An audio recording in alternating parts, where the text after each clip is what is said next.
স্বামীকে তার অতীত দিয়ে নয়, তার বর্তমান দিয়ে জাস্টিফাই করতে হবে। কিছু কিছু মেয়ে আছে স্বামীর একটু খারাপ পাইলে হয় তোর মতো শয়তান কেউ নাই, এরকম মেয়ে আছে না নাই? শুধু একা একা অপমান করো না, এলাকার মানুষ সবার সামনে। মনে রাখবেন, যেই মেয়ে তার স্বামীর বদনাম করে সেই মেয়ে ভালো হতে পারে না। স্বামীকে বদনাম করে ঠিক করা যায় না, স্বামীকে ভালোবাসা দিয়ে ঠিক করতে হয়, ঠিক না? তবে মাঝে মাঝে সিচুয়েশন পরিবর্তন হলে পদক্ষেপ নেওয়া যাবে, বাট ডিভোর্সের পর্যায়ে যাওয়া এটা ভালো কোনো কাজ হতে পারে। আল্লাহ আমাদের সকলের দাম্পত্য জীবনকে সুখময় করে দিক, সকলেই পড়ে না আমিন। তাহলে আমরা শিখলাম বিয়ের ক্ষেত্রে মেয়ের পারমিশন নেওয়ার দরকারটা আছে না নাই? ফাতেমার বিয়ের ক্ষেত্রে নবীজি পারমিশন নিয়েছেন কি নেন নাই? Number 1 point. নাম্বার 2, বাচ্চারা এই এক মোবাইল দিছে কে রে? হ্যাঁ না মুরব্বী আব্বাজান আপনার পাশে কিচ্ছু হয়নি, এ কিচ্ছু হয়নি, একে ঝাড়ে না না কিছু বলেন না, ঝাড়ি মারা যাবে না, ও আবার এখানে আসবে, তো ওকে আসতে হবে, ও আজকের শ্রোতা আগামীর নামাজি হবে ইনশাআল্লাহ। এদের সঙ্গে বাজে ব্যবহার করবেন না। কিছু কিছু হুজুর দেখে এই বাচ্চারা, এই বাচ্চা যাওয়ার সময় তওবা করে, ইয়ার কভি ভি মাহফিল মে নেহি আয়েঙ্গে হাম, ও তওবা করে যায়, ঠিক না প্রিয় ভাইরা? আবার মাঝে মাঝে দেখবেন বাচ্চা যখন মসজিদে যায়, মুরব্বী আছে কিছু, মুরব্বী ঠেটা টাইপের, মানে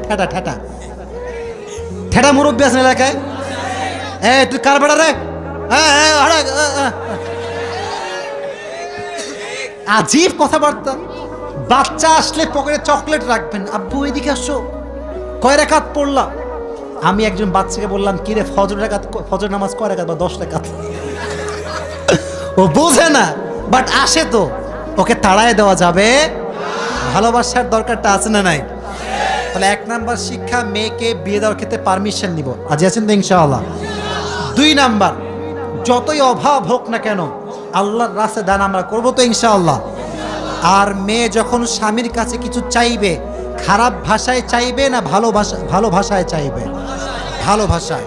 আচ্ছা, লাস্ট নাম্বার, সেটা হচ্ছে আমরা যখন বিয়ে করব, যতই ঝগড়া হোক সমাধান করে নিব, কেউ কাউকে ছেড়ে যাওয়ার চেষ্টা করব। আমি অধম, যা যা বলেছি, যতটুকু বলেছি, আল্লাহ তাআলা সবাইকে সে অনুযায়ী আমল করার তৌফিক দান করুন, সকলেই পড়ুন আমিন। আসলে যেহেতু আজকের প্রোগ্রামটা একটু অনাকাঙ্ক্ষিত হয়ে গিয়েছে, আপনারা যদি বসে থাকতেন, আমি যদি কথা বলতাম, মজাই হতো আলাদা, তাই না আজকে? তবে আমরা দুঃখ পাইনি, আমাদের ভরসা আশা একজনের উপরে, তিনি কে? আমি এটা বিশ্বাস করি, বিশ্বাস করেন, এটা হয়েছে, এটাই মনে হয় ভালো হয়েছে, মানে আল্লাহ যা চাইছে ভালোর জন্য তো চাইছে, তাই না? আমি একটা কথা বলি, লাস্ট কথা। কালকে আমার প্রোগ্রাম ছিল সাতক্ষীরা, নাম শুনছেন? খুলনার সঙ্গে হচ্ছে সাতক্ষীরা, যশোর পার হয়ে যাওয়া লাগে। আমি আমার বাস্তবিক কথা বলছি, আল্লাহ ভালো চায় বলেই সব কাজ করে। আমার ইচ্ছা ছিল যে সুন্দরবন কখনো যায়নি, আমি কিন্তু খুলনা জন্মগ্রহণ করছি, আপনারা জানেন খুলনাতে, আমার জন্ম হচ্ছে খুলনাতে। তো ভাবলাম যে এবার সাতক্ষীরা মাহফিল করব, অবশ্যই সুন্দরবনটা দেখেই আসবো। আমি শুক্রবার জুমা পড়িয়েছি হচ্ছে গাইবান্ধা, কোথায়? মানে গরুবান্ধা, গাইবান্ধা আর কি। আচ্ছা, জুমা পড়িয়ে ভাবলাম, আমি বলছি যেটা ভালো করে বুঝবেন, এটা আমি মজা করার জন্য বলছি না, শিক্ষা আছে এখানে। তো গাইবান্ধার থেকে আপনার সাতক্ষীরা হচ্ছে প্রায় 12 থেকে 14 ঘন্টার জার্নি। কম না বেশি ভাই? অনেক দূর। কিন্তু বিশ্বাস করুন, আমার নিয়ত হচ্ছে গাইবান্ধার থেকে সোজা যাবো একদম খুলনা সুন্দরবন। নাটোরে যখন আসছি, নাটোর থেকে 2টা ট্রাম, এক হচ্ছে সাতক্ষীরা আর এক হচ্ছে রাজশাহী। তো আমার পিএস বলছে, ভাই আমার বউ আছে, বাড়ি যাওয়া লাগবে। তো এই কথা শুনে আমরা খুব রাগা, সুন্দরবন ঘুরবো, কিসের বউ, এখন কোনো বউ হবে না। তো যাই হোক, পরে গিয়ে আমরা বললাম ঠিক আছে চলেন রাজশাহীতে যাই, কিন্তু আমার ড্রাইভার সাহেব বলছে হুজুর আমার বউটো সব অন্য জায়গায় গেছে, আমি যেতে পারবো না। তো কেমন যেন আল্লাহ তাআলার ইচ্ছা 12 ঘন্টার জার্নি আমরা করি নাই। তো বললাম ঠিক আছে চলেন রাজশাহীতে যাই। আমি বললাম নিশ্চিত লিখে রাখেন, এখানে কোনো একটা কল্যাণ লিখে রেখেছে কে? রেখে দিয়েছে কে? যা কথা তাই। বাসায় আসলাম, মাথায় প্রেশার যে আবার ঘুম থেকে উঠেই যাওয়া লাগবে সাতক্ষীরা। সকালে কল যে হুজুর মারাত্মক বৃষ্টি, আমাদের বিশাল বড় প্রোগ্রাম, কয়েকটা থানা মিলে আমাদের মাহফিল, বিশাল বড় প্যান্ডেল, একটা ঝড় একটা বৃষ্টি সব বানচাল করে দিয়েছে, সব শেষ। তার মানে হচ্ছে হুজুর আপনাকে আসতে হবে না। তখন ভাবলাম যদি আমি 12 ঘন্টার জার্নি করে যেতাম হুদায়, আসতাম হুদায়, কোনো কাজ নেই। মাঝখান দিয়ে আমার মেন্টাল স্ট্রেসটা বাড়তো, কষ্ট হতো। তখন বুঝলাম আল্লাহ জো করতা হ্যায় আচ্ছাই কে লিয়ে করতা হ্যায়, ঠিক না? যা কিছু হয়, whatever happens in our life, Allah has better plan for you. যা হচ্ছে এই সব কিছুর পেছনে হাত আছে একজনের, তিনি কে? অতএব আজকে যা হয়েছে, যা শুনছি, খারাপ তো শুনি নাই। ওয়াজটি খুব খারাপ লাগছে নাকি আপনাদের? আজকের ওয়াজের শিক্ষা আছে না নাই? মানে আজকের ওয়াজটা এমন একটা ওয়াজ আমার লাইফে আমি করলাম, যে ওয়াজে যুবকদের জন্য শিক্ষা আছে, মেয়েদের জন্য শিক্ষা আছে, বাবাদের জন্য এইটা শিক্ষা আছে, টাকলা নয়, সরকারি নয়, গাঁজাখোর নয়, মুত্তাকি ছেড়ে দিয়ে আপনার মেয়েকে বিয়ে দেওয়া লাগবে। ঠিক আছে? আমি যতটুকু বলেছি, যা বিয়ের ব্যবস্থা করতে হবে নাকি? আচ্ছা তোমরা, আমি বলি খালি চিল্লা ছেলে বেড়ে দাও। তোমরা এসএসসি এক্সাম দিবা? কে কে এসএসসি আগে দিয়েছো বা দিবা? দিয়েছো? এসএসসি এক্সাম চলছে, এরকম কেউ কি আছে নাকি? তোমাদের পরীক্ষা বাদ দিয়ে ওয়াজ শুনতে আসছো? আল্লাহ এদের পরীক্ষার রেজাল্ট ভালো করে দিক, সকলেই পড়না আমিন। আচ্ছা হাত নামা, আমি বলি। আচ্ছা আমি কিছু কথা বলা যায় না, দোয়া করে দেবো এখনই। আচ্ছা তোমাদের একটা কথা বলে শোনো, পরীক্ষা নিয়ে কখনো প্যারা নেওয়া যাবে না ভাই। একটা কথা বলি শোনো, পরীক্ষায় ফার্স্ট হওয়া যদি সব কিছু হতো, তাহলে ইলন মাস্ককে কেউ সম্মান করতো না, বিল গেটসকে কেউ সম্মান করতো না।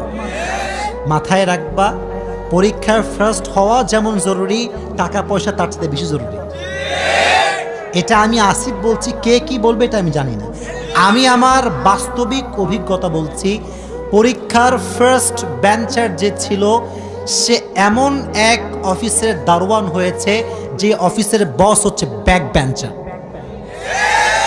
কথা বোঝো না তোমরা আমার?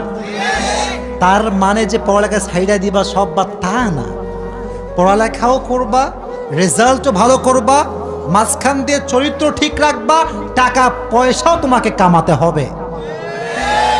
কারণ আজকালকার কিছু খালা আছে দেখবা, এই তোমার ছেলের কি খবর গো, আমার ছেলে তো চাকরি হয়ে গেল, আমার মেয়ের বিয়ে হয়ে গেল, তোমার ছেলে কখন কি হবে?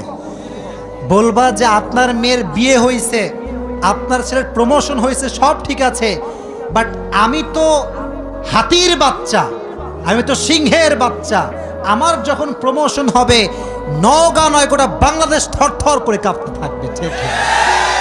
Wait for the right time, একটু অপেক্ষা করো, বাট ক্যারিয়ারে ফোকাস করো। মনে রাখবা, পরীক্ষার এই যে একটা পেইন, এরকম পেইন যে কত খাইছি জীবনে, কিচ্ছু কাজে আসে নাই, খালি ঘুমটা নষ্ট করছি আর কিচ্ছু না।